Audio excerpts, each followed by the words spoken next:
It's all there in the Gospels. The Magdalene girl comes to pay her respects, but her mind is a whirl when she finds the tomb empty. The stone had been rolled, not a sign of a corpse. In the dark and the cold, when she reaches the door, sees an unholy sight. There's a solitary figure in a halo of light. He just carries on floating past Calvary Hill in an almighty hurry. Aye, but you might catch him still. Tell me, where are you going, Lord, and why in such haste? Now don't hinder me, woman, I've no time to waste, for they're launching a boat on the morrow at noon, and I have to be there before daybreak. Oh, I cannot be missing. The lads will expect me. Why else would the good Lord himself resurrect me? For nothing will stop me. I have to prevail through the teeth of this tempest, in the mouth of a gale. May the angels protect me if all else should fail when the last ship sails. Oh, the roar of the chains and the cracking of timbers, the noise at the end of the world in your ears, as a mountain of steel makes its way to the sea and the last ship sails. So I was born and raised in the shadow of a shipyard in a little town on the northeast coast of England. Some of my earliest memories are of giant ships blocking the end of my street, as well as the sun for a lot of the year. Every morning as a child, I'd watch thousands of men walk down that hill to work in the shipyard. I'd watch those same men walking back home every night. It has to be said, the shipyard was not the most pleasant place to live next door to, or indeed work in. The shipyard was noisy, dangerous, highly toxic, with an appalling health and safety record. Despite that, the men and women who worked on those ships were extraordinarily proud of the work they did, and justifiably so. Some of the largest vessels ever constructed on planet Earth were built right at the end of my street. My grandfather had been a shipwright, and as a child, as there were few other jobs in the town, I would wonder with some anxiety whether that would be my destiny too. I was fairly determined that it wouldn't be. I had other dreams, not necessarily practical ones, but at the age of 8, I was bequeathed a guitar.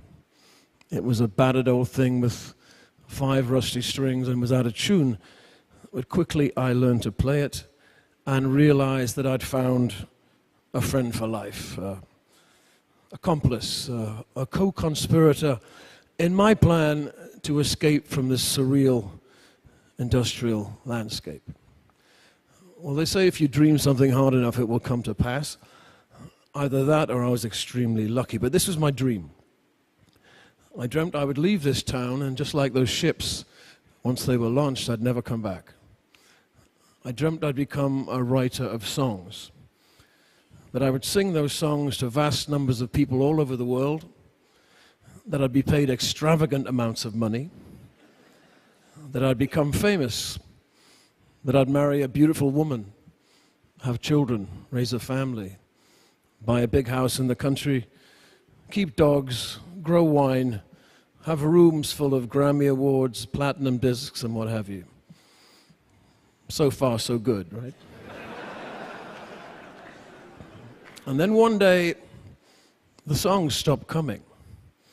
And while you've suffered from periods of writer's block before, albeit briefly, this is something chronic. Day after day, you face a blank page and nothing is coming. And those days turn to weeks and weeks to months. And pretty soon, those months have turned into years with very little to show for your efforts, no songs. So you start asking yourself questions. What have I done to offend the gods that they would abandon me so? Is the gift of songwriting taken away as easily as it seems to have been bestowed? Or perhaps there's a deeper psychological reason. It was always a Faustian pact anyway. you're rewarded for revealing your innermost thoughts, your private emotions on the page, for the entertainment of others, for the analysis, the scrutiny of others. And perhaps you've given enough of your privacy away. And yet, if you look at your work, could it be argued that your best work wasn't about you at all? It was about somebody else? Did your best work occur when you sidestepped your own ego and you stopped telling your story but told someone else's story? Someone perhaps without a voice, where empathetically you stood in his shoes for a while or saw the world through his eyes. Well, they say, write what you know. If you can't write about yourself anymore, then who do you write about? So it's ironic that the landscape I'd worked so hard to escape from and the community that I'd more or less abandoned and exiled myself from should be the very landscape, the very community I would have to return to find my missing muse. And as soon as I did that, as soon as I decided to honor the community I came from and tell their story, the songs started to come thick and fast. I've described it as a kind of projectile vomiting, a torrent of ideas, of characters, of voices, verses, couplets, entire songs almost formed whole, materialized in front of me, as if they'd been bottled up inside me for many, many years. One of the first things I wrote was just a list of names of people I'd known, and they become characters in a kind of three-dimensional drama, where they explain who they are, what they do, their hopes and their fears for the future. This is Jackie White. He's the foreman of the shipyard. My name is Jackie White, and I'm foreman of the yard, and you don't mess with Jackie on this quayside. I'm as hard as iron plate. We'll be tied you if you're late when we have to push a boat out on the spring tide. Now you could die and hope for heaven, but you need to work your shift, and I'd expect us all to back us to the hilt. For if St. Peter at his gate were to ask you why you're late, why you tell him that you had to get a ship built. We built battleships and cruisers for Her Majesty the Queen, super tankers for Onassis, and all the classes in between. We built the greatest ship in tonnage what the world has ever seen. And the only life we've known is in the shipyard. Steel in the stockyard, iron in the soul, would conjure up a ship where there used to be a hole. But we don't know what we'll do if this yard gets sold. For the only life we've known is in the shipyard.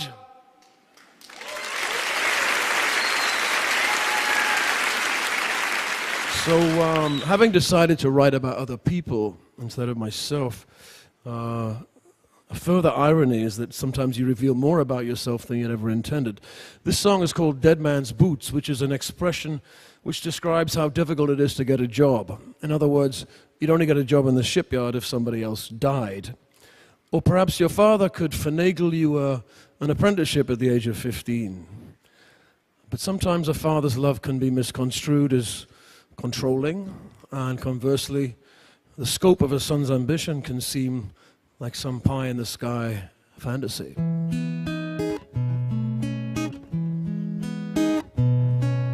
He said, you see these work boots in my hands? They'd probably fit you now, my son. Take them, they're a gift from me. Why don't you try them on? It would do your old man good to see you walking in these boots one day. Take your place among the men who work upon the slipway. These dead man's boots, though they're old and curled, when a fella needs a job and a place in the world, and it's time for a man to put down roots and walk to the river in his old man's boots. He said, I'm dying, son, and asking that you do one final thing for me. You're barely but a sapling and you think that you're a tree. If you need a seed to prosper, you must first put down some roots. Just one foot then the other in these dead man's boots. These these dead man's boots, though they're old and curled, when a fella needs a job and a place in the world, and it's time for a man to put down roots, to walk to the river in his old man's boots. I said, why in the hell would I do that?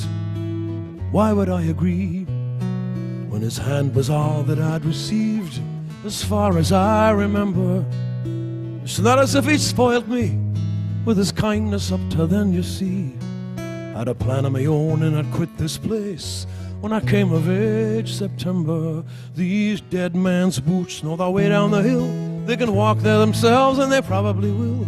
I've plenty of choices, I've plenty other routes, and you'll never see me walking in these dead man's boots. What was it made him think I'd be happy ending up like him, when he'd hardly got 2 halfpennies left, or a broken pot to piss in? He wanted the same thing for me. Was that his final wish? He said, what the hell are you gonna do? I said, anything but this. These dead man's boots know their way down the hill. They can walk there themselves, and they probably will. But they won't walk with me, 'cause I'm off the other way. I had it up to here, I'm gonna have my say. When all you got left is that cross on the wall, I want nothing from you, I want nothing at all. I want a pension or a pittance when your whole life is through. Get this through your head, I'm nothing like you. I'm done with all the arguments, there'll be no more disputes. And you'll die before you see me in your dead man's boots.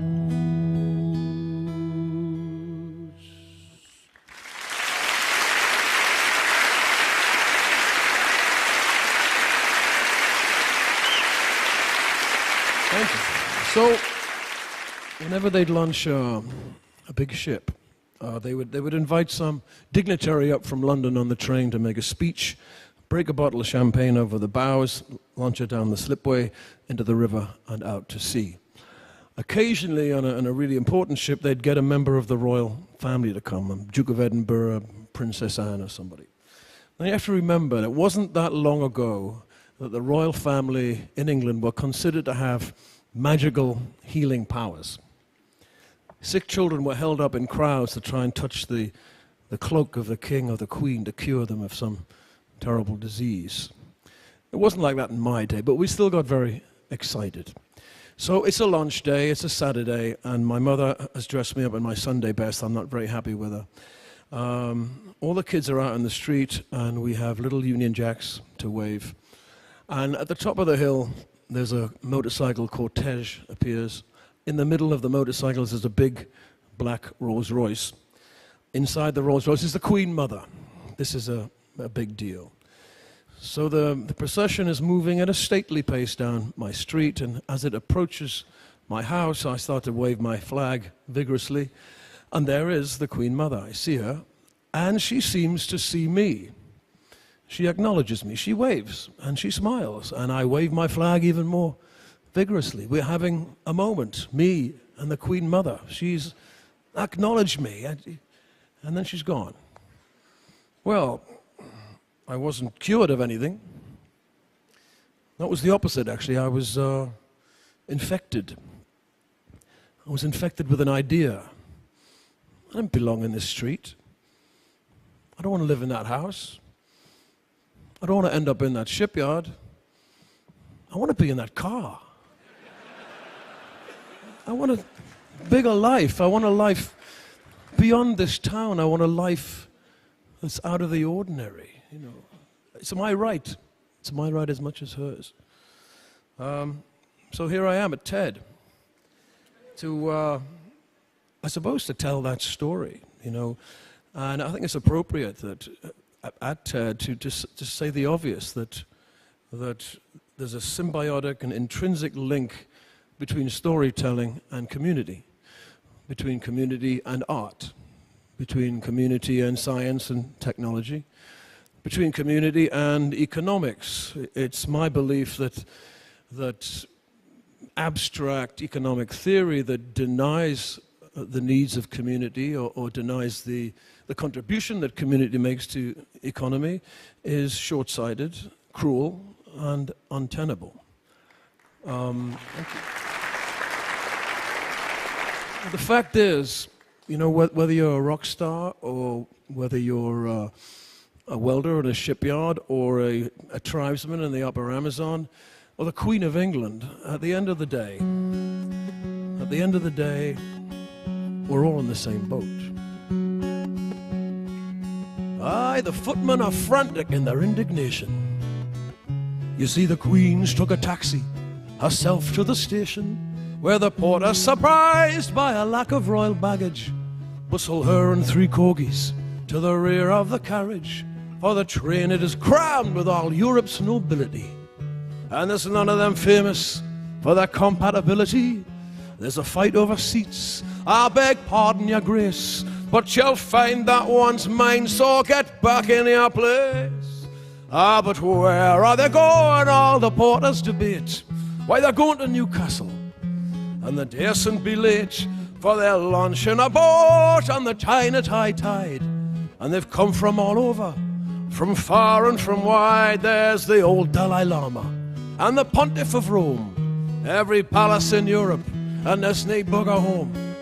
Here's the Duchess of Cornwall and the loyal Prince of Wales, looking crushed and uncomfortable in his top hat and tails. Well, they haven't got tickets. Come now, it's just the detail. There was no time to purchase, and one simply has to prevail. For we'll get to the shipyards, or we'll end up in jail when the last ship sails. Oh, the roar of the chains and the cracking of timbers, the noise at the end of the world in your ears, as a mountain of steel makes its way to the sea, and the last ship sails. And whatever you've promised, whatever you've done, and whatever the station in life you become, in the name of the Father, in the name of the Son, and no matter the weave of this life that you've spun, on the earth or in heaven or under the sun, when the last ship sails, oh, the roar of the chains and the cracking of timbers, the noise at the end of the world in your ears, as a mountain of steel makes its way to the sea, and the last ship sails.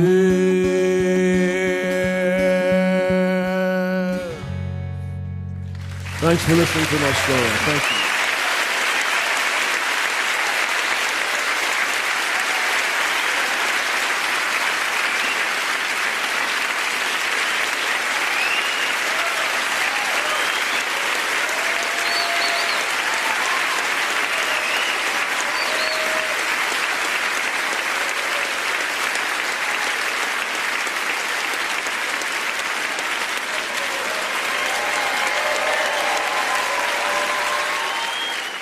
Thank you.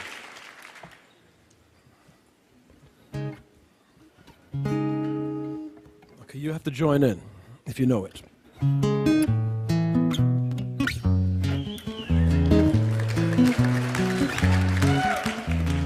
Just a castaway, an island lost at sea. Oh, another lonely day with no one here but me. Oh, more loneliness than any man could bear. Rescue me before I fall into despair. Oh, I'll send an SOS to the world. I'll send an SOS to the world. I hope that someone gets my, I hope that someone gets my, I hope that someone gets my message in a bottle, yeah. A message in a bottle. A year has passed since I wrote my note. I should have known this right from the start. Only hope can keep me together. Love can mend your life, but love can break your heart. I'll send an SOS to the world. I'll send an SOS to the world. I hope that someone gets my, I hope that someone gets my, I hope that someone gets my message in a bottle. A message in a bottle. Message in a bottle. A message in a bottle. Walked out this morning, I don't believe what I saw. 100 billion bottles washed up on the shore. Seems I'm not alone in being alone. 100 billion cast away, looking for a home. I'll send an SOS to the world. I'll send an SOS to the world. I hope that someone gets my, I hope that someone gets my, I hope that someone gets my message in a bottle. A message in a bottle. A message in a bottle. A message in a bottle. So I'm going to ask you to sing after me, okay, the next part. It's very easy. Sing in unison. Here we go.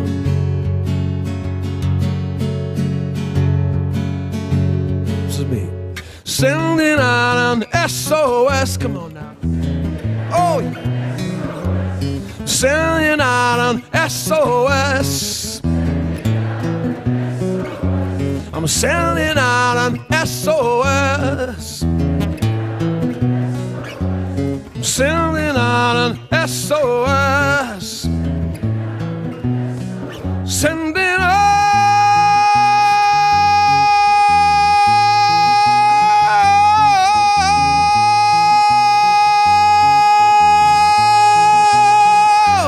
Sending out an SOS. Sending out an SOS. Sending out an SOS. Sending out an SOS.